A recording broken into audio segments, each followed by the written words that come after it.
être candidat. Ça veut dire que nous irons aux élections avec quelle loi? Est-ce la charte?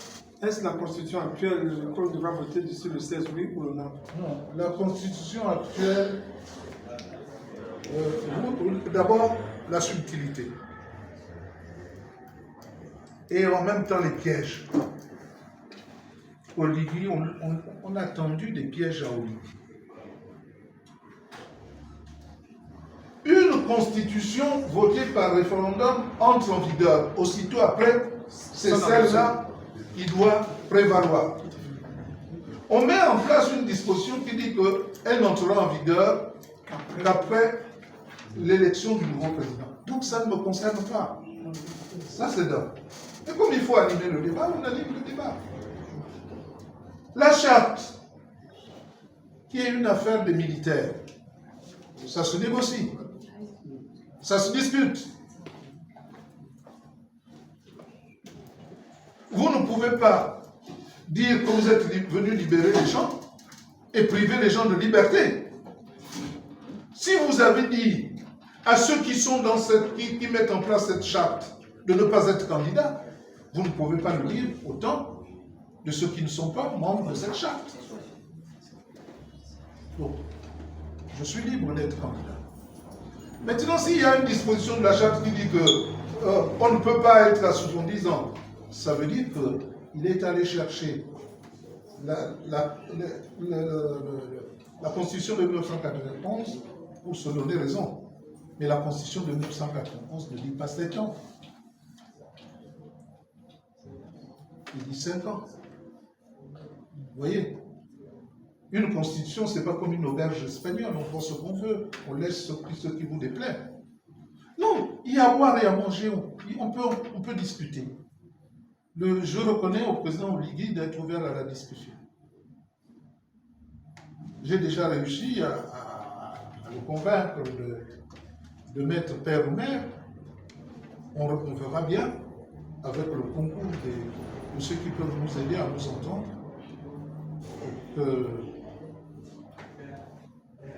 il n'est pas peur de me laisser compétir. Et je voudrais vous dire, pour ceux qui ne comprennent pas, qu'on a fait le coup d'État pourquoi? C'est parce que les résultats étaient toujours édulcorés, non? Oui. Je l'ai entendu à Gamba dire, oui, ça ne s'adressait pas à moi, mais ça s'adressait à l'Élysée, qu'ils ont laissé un trou de 500 milliards dans les caisses de l'État. Mais pourquoi 500 milliards? Oligui s'est tiré une balle dans le pied. Les milliards qu'il a trouvés, mais c'était lié à l'achat du matériel militaire. Pour mater qui? Des Gabonais. Il oublie de le dire. Il était dans le système. Et que ce matériel militaire a provoqué un trou. On va aller aux élections, au référendum. Les Gabonais n'auront plus faim. Alors pourquoi dépenser autant de milliards pour aller au référendum, mettre en place pour une constitution qui ne sera peut-être jamais appliquée?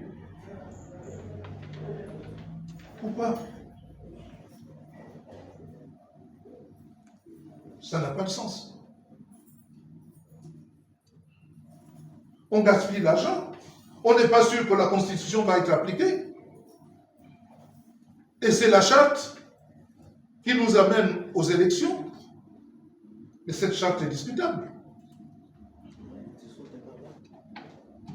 Il a le droit de dire que ceux qui m'aiment viennent avec moi, ou ceux qui veulent manger viennent avec moi.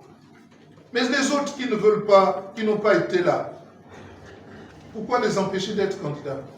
La troisième chose, je vous dis à vous, Gabonais, nous peut-être dans quelques années, j'espère le plus tard possible, nous serons plus de ce monde. Mais quand même, il y a des aberrations dans ce pays. Dès qu'on a une position où on peut manger, on se dit je mangerai toujours. Moi, j'ai appris à faire de traverser le désert. Très tôt. On m'a envoyé au Fonds monétaire international. Quand je suis venu, on a dit non, tu ne peux pas travailler à côté du président. Je suis allé m'asseoir.